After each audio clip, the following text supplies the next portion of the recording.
हरि हरिजन कौन है माने सबुदिन भाया ये लक्ष्मी बस ये रास्त यातायात करुच्ची जहाँकि गोटे 6-7टा गाँव लोक नहीं आज 11:30 बेले जिते बस यात्री को नहीं 20 जन यात्री को लेकिन जयपुर जाऊला से ड्राइवर को फिट्स मारिबा जगू सी भारसाम्य हरईकिना नाल फसी जाइए केनाल जहाँकि गोटे 6 वर्षर शिशु जड़े रक्तस्राव होार गुरुतर होता सूचना तो ये आमको पाइचु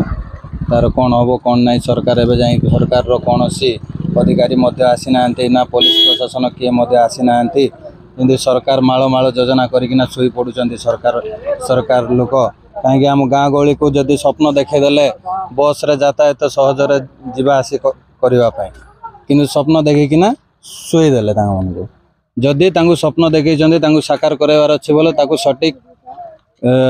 तालीम देकिना ड्राइवर मन को गाड़ी में बसैवा कथा नाई तो ड्राइवर मन को बसैला ड्राइवर को चिकित्सा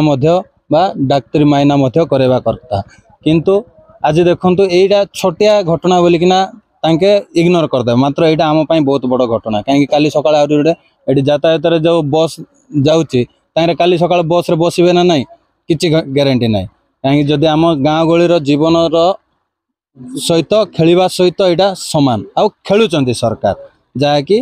खाली योजना करदे खाली बस यातायात करुच्ची आउ फिट्स मारिबा द्वारा ये खाल पड़ जाए से संस्थार तो देखा ना एवं जाए ये 11:30 जाए घंटे होगा जाऊँगी 2 घंटा उपर हो गला कौ संस्थार लोक कहीं देखा दौरान ना को प्रशासनिक लोक देखा दौरान किए देखा दौना आम गाँ गहली जीवन मूल्य सहित खेलुंट आगे मैंने बोले गाँ गहली लोक कीट पतंग मैंने जोटा हबार अच्छे हो बोली यही टाइप भावना रखिना चलुंट से संस्था आउ सरकार प्रशासनिक व्यवस्था लोक ना तो 2 घंटा बीती गला ना ये प्रशासनिक अधिकारी आसुँच ना किए आसुँच सरकार तरफ किए आसी ना ना से संस्था तरफ किए आसी ना 6 रु अधिक लोक इंजर्ड होती जहाँकि छोट छुआ गोटे बहुत इंजर्ड बोले गुरुतर होता सूचना मिली आमको।